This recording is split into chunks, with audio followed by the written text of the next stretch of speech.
फिर नेक्स्ट हमें रात का सीन दिखाया जाता है। प्रीकैंग सिप्तेत से कॉल पे बात करने के बाद सोने के लिए लेट रही होती है कि इतने में उसका दोस्त उसको एक तस्वीर सेंड करता है। देख के वो बहुत ज्यादा परेशान हो जाती है, उसको कुछ समझ में नहीं आ रहा होता। इतने में उसके पास कॉल आती है और वो उससे कहता है कि मैं तुमसे हम्बल रिक्वेस्ट करता हूँ कि तुम यहाँ और अपनी आंखों से देख लो, क्योंकि ये दोनों बिल्कुल मेरी आंखों के सामने बैठे हुए हैं। फिर थोड़ी देर के बाद दिखाते हैं कि प्रीकैंग वहाँ आ जाती है, लेकिन उस पर अंदर जाने की बिल्कुल भी हिम्मत नहीं होती। इतने में उसके बाद उसके दोस्त की कॉल आती है और वो पूछता है कि तुम कहाँ हो, जिसपे प्रीकैंग कहती है कि मैं अंदर नहीं आ रही क्योंकि मेरा पाँव मेरा साथ नहीं दे रहे और मुझे ऐसा लग रहा है कि मैं उस पर शक कर रही हूँ। ये कहने के बाद वो गाड़ी में बैठ जाती है और गाड़ी में बैठ के कॉल कट कर देती है। इतने में उसका दोस्त उसको वीडियो कॉल लगा लेता है, उससे कहता है कि अगर तुम अंदर नहीं आ रही तो खुद अपनी आंखों से देख लो, और दिखाने से पहले उससे माफी मांगता है और कहता है कि मुझे माफ कर देना। फिर प्रीकैंग जब उसे अपनी आंखों से देखती है तो देख के वो बहुत ज्यादा डर जाती है। दूसरी तरफ सिप्तेत भी क्लब से बाहर आ जाता है। फिर वो उसको कॉल करती है और उससे पूछती है कि कहाँ हो, जिसपे सिप्तेत उसको बताता है कि मैं अपने घर पर हूँ और स्टडी कर रहा हूँ और मेरा टेस्ट भी है, उसकी तैयारी कर रहा हूँ, तो तुम अपना ख्याल रखना, फिर हम कल मिलेंगे। ये कहने के बाद वो उसको किस देता है और फोन रख देता है। फिर वो पिता का हाथ पकड़ के उसे वहाँ से ले जाता है। ये सब प्रीकैंग देख रही होती है और वो बहुत ज्यादा सैड हो जाती है कि रोने लग जाती है। प्रीकैंग बहुत जोर जोर से रो रही होती है और उसको समझ में नहीं आ रहा होता कि मैं आगे क्या करूँ। फिर नेक्स्ट हमें सुबह का सीन दिखाया जाता है। प्रीकैंग सिप्तेत की फैकल्टी में आती है और उससे बात कर रही होती है, जिसपे सिप्तेत उससे कहता है कि तुम यहाँ क्यों आ गई, तुम मुझे कॉल कर देती तो मैं वहाँ आ जाता। यहाँ पे देखो कितने सारे मर्द हैं और मुझे अच्छा नहीं लग रहा कि वो तुम्हें देख रहे हैं,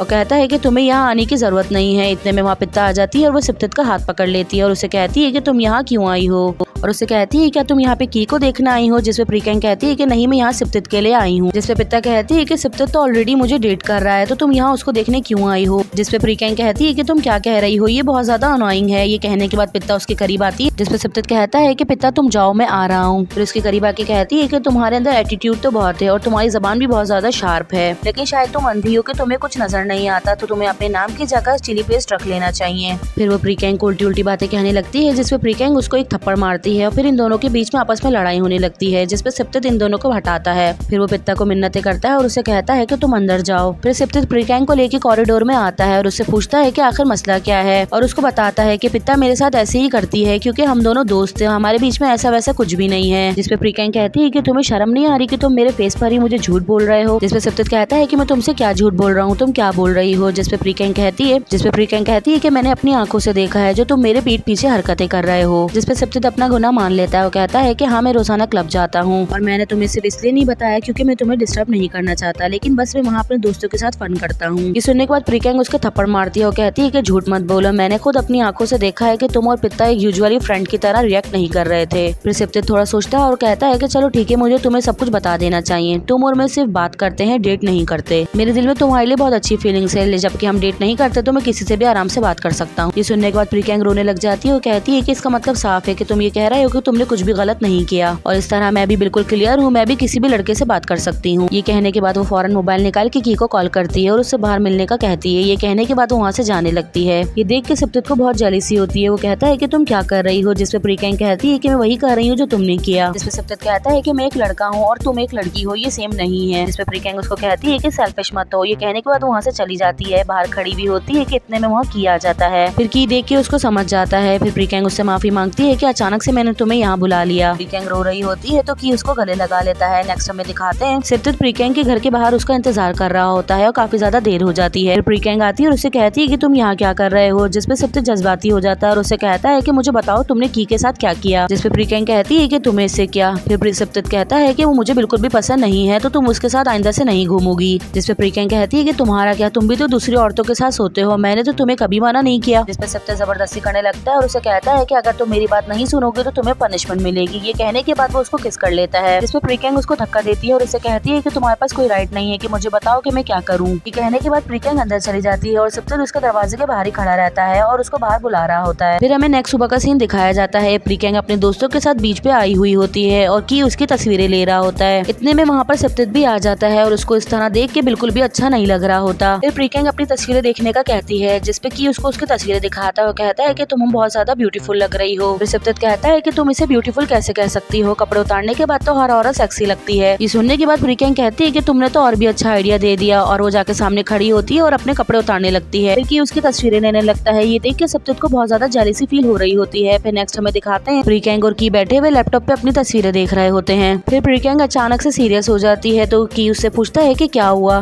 जिसपे प्रीकेंग कहती है कि मुझे बहुत ज्यादा एम्बैरेसमेंट हो रही है कि मैंने तुम्हें इन सब चीजों में डाला, अपने मकसद के लिए मैं तुम्हें इस्तेमाल कर रही हूँ। ये सुनने के बाद की उसके हाथ पे हाथ रखता है और उससे कहता है मैं हमेशा से तुम्हारे साथ हूँ, तुम जब चाहो मुझे बुला सकती हो और मैं हमेशा तुम्हारा काम आसानी से कर दूंगा। जिसे सुन के प्रीकेंग खुश हो जाती है। फिर की कहता है कि अब तुम ठीक हो। इतने में वहाँ सप्तत आ जाता है और वो इन दोनों को बातें करते हुए देखता है। फिर प्रीकेंग कहती है कि मैं अपने कपड़े चेंज करके आती हूँ। ये कह के वहाँ से चली जाती है।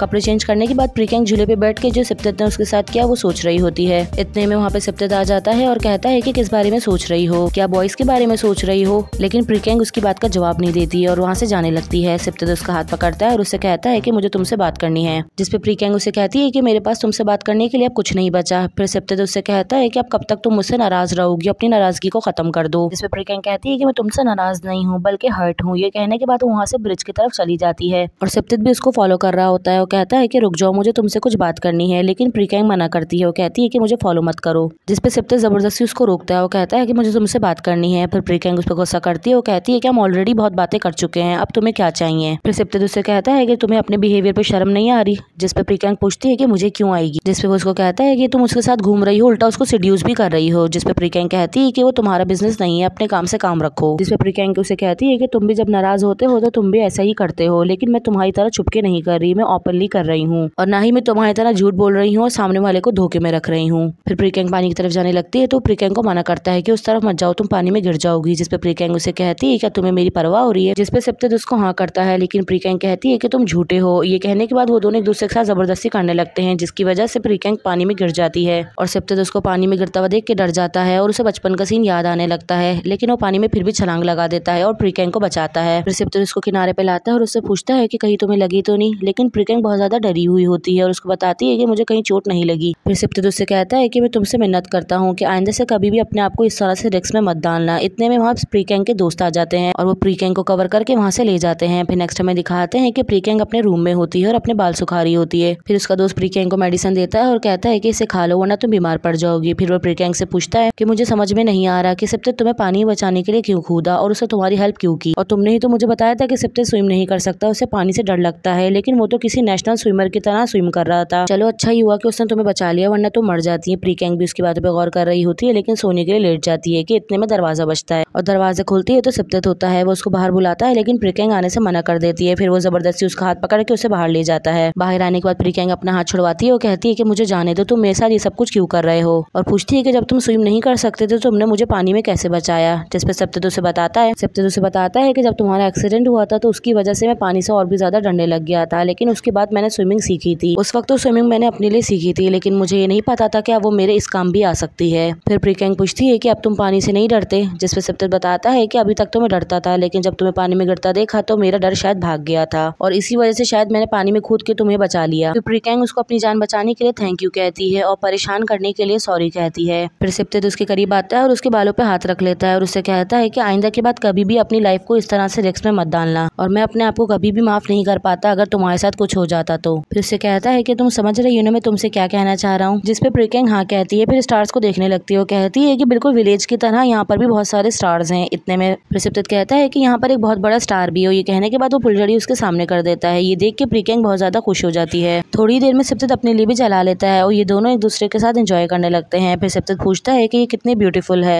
जब वो जलना बंद हो जाती है तो सप्तत उसको कहता है कि आई एम सॉरी, मैंने तुम्हारे साथ बहुत गलत किया, मैंने तुम्हारी फीलिंग्स को हर्ट किया, क्या तुम मुझे एक और चांस दे सकती हो, और मैं वादा करता हूँ कि आइंदा के बाद से मैं कभी भी तुम्हें नहीं रुलाऊंगा। जिसपे प्रीकेंग उससे कहती है कि लेकिन मैं दोबारा से हर्ट होना नहीं चाहती। फिर सप्तत कहता है कि ठीक है, आइंदा से सब कुछ वही होगा जो तुम चाहोगी और जो तुम्हें नहीं पसंद वो मैं नहीं करूंगा। मैं जानता हूँ कि एक प्लेयर होना एक बुरी आदत है और मुझे रियलाइज हो गया है कि मैं किसी और के साथ फ्लर्ट नहीं कर सकता, क्योंकि मुझे कोई ऐसा मिल गया है जिससे मैं बहुत प्यार करता हूँ, क्योंकि मुझे उसकी टेक केयर करना है। प्रीकेंग मैं तुमसे वादा करता हूँ कि आइंदा के बाद से मैं अपने आप को एक अच्छा इंसान बनाऊंगा, क्या तुम इस बैड बॉय को एक और चांस दे सकती हो। ये कहने के बाद वो अपना हाथ लाता है है, जिसपे प्रीकेंग हाथ रख देती है और मान जाती है। फिर प्रीकेंग उसे कहती है कि मुझसे वादा करो कि आइंदा के बाद मुझे कभी धोखा नहीं दोगे। फिर सिप्टेड उससे वादा करता है और प्रॉमिस के साथ उससे डबल प्रॉमिस करता है और कहता है कि आइंदा के बाद कभी ऐसा नहीं होगा। ये दोनों बैठे हुए स्टार्स देख रहे होते हैं। फिर की इन दोनों को देख लेता है और वहाँ से चला जाता है। फिर नेक्स्ट हमें यूनिवर्सिटी का सीन दिखाया जाता है और वहाँ सिप्टेड के लिए दोबारा से एक शो ऑर्गेनाइज किया जाता है, जिसपे सिप्टेड अपने सभी फैंस को बता देता है कि मैं सिंगल नहीं हूँ। ये सुनने के बाद सब शॉक्ड हो जाते हैं, जिसपे सभी उससे पूछने लग जाते हैं कि आखिर वो है कौन। फिर सिप्टेड बताता है कि वो एक लड़की है जो कि बहुत ज्यादा जिद्दी है लेकिन बहुत प्यारी है। ये सुन के प्रीकेंग हंसने लग जाती है और बाकी सारे लोग बहुत ज्यादा हैरान हो रहे होते हैं। फिर सिप्टेड से सवाल किया जाता है कि आपको इस चीज से डर नहीं लग रहा कि आपकी फैन फॉलोइंग कम हो सकती है ये सुनने के बाद। तो सिप्टेड उस पे कहता है,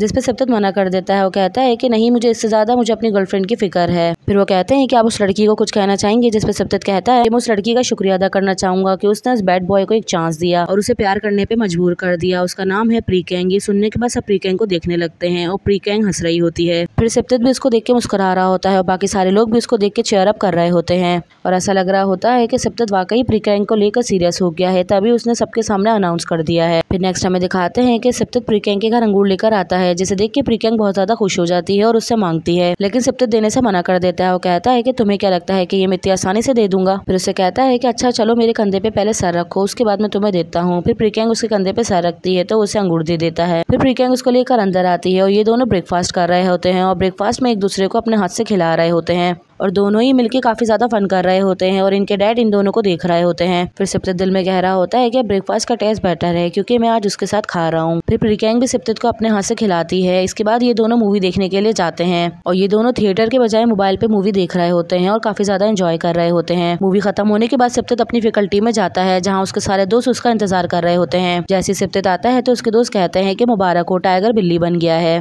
क्योंकि इन लोगों ने भी उसका इंटरव्यू देखा होता है। फिर सिप्टेड बैठता है और कहता है कि टाइगर हमेशा टाइगर ही रहता है, लेकिन उसके दोस्त फिर भी उसका मजाक उड़ा रहे होते हैं। वो कहते हैं कि नहीं, फिर भी तुम बिल्ली बन चुके हो। फिर सिप्टेड कहता है कि टाइगर को भी कभी रुक जाना चाहिए, इतना शिकार अच्छा नहीं होता। ये सुनने के बाद ग्रीक कहता है कि तुम ठीक कह रहे हो। फिर ये दोनों कहते हैं कि अब तुम्हारी बर्थडे आ रही है, चलो पार्टी करते हैं, जिसपे सिप्टेड मना कर देता है। वो कहता है कि नहीं, इस बार मैं अपने फार्म जाऊंगा प्रीकेंग के साथ, जिसपे ये दोनों कहते हैं कि अच्छा चलो ठीक है, फिर हम एडवांस पार्टी कर लेते हैं आज रात। लेकिन सिप्टेड इसका भी मना कर देता है। वो कहता है कि नहीं, मुझे आज रात प्रीकेंग को उसके घर छोड़ना है और उसके बाद मुझे टाइम नहीं होगा। ये सुनने के बाद उसके दोस्त उसका और भी मजाक उड़ा रहे होते हैं। वो कहते हैं कि तुम तो बिल्कुल फैमिली मैन बन गए हो, लेकिन ग्रीक उसको अप्रिशिएट करता है और उसको कहता है कि तुम बहुत अच्छा कर रहे हो। दूसरी तरफ हमें प्रीकेंग का दिखाया जाता है, वो केक बना रही होती है। इतने में उसके डैड आते हैं और कहते हैं कि तुम ये क्या कर रही हो, तुमने तो आज तक अंडा भी नहीं बनाया, ऊपर से तुम केक बना रही हो। जिसपे प्रीकेंग कहती है कि डैड शायद आप भूल गए हैं, मैं 1 महीना फार्म में रह के आई हूँ और वहाँ पे मैंने खाना भी पकाया है। जिसपे इसके डैड को याद आ जाता है। फिर वो पूछते हैं कि लेकिन तुम ये क्यों बना रही हो। फिर प्रीकेंग उन्हें बताती है कि सिप्टेड की बर्थडे है, मैं उसको सरप्राइज दूंगी। फिर इसके डैड हमेशा की तरह उसको समझाते हैं कि याद रखो वो एक प्ले बॉय है, लेकिन प्रीकेंग उन्हें रोक देती है। कहती है कि डैड इस बारे में बाद में बात करेंगे।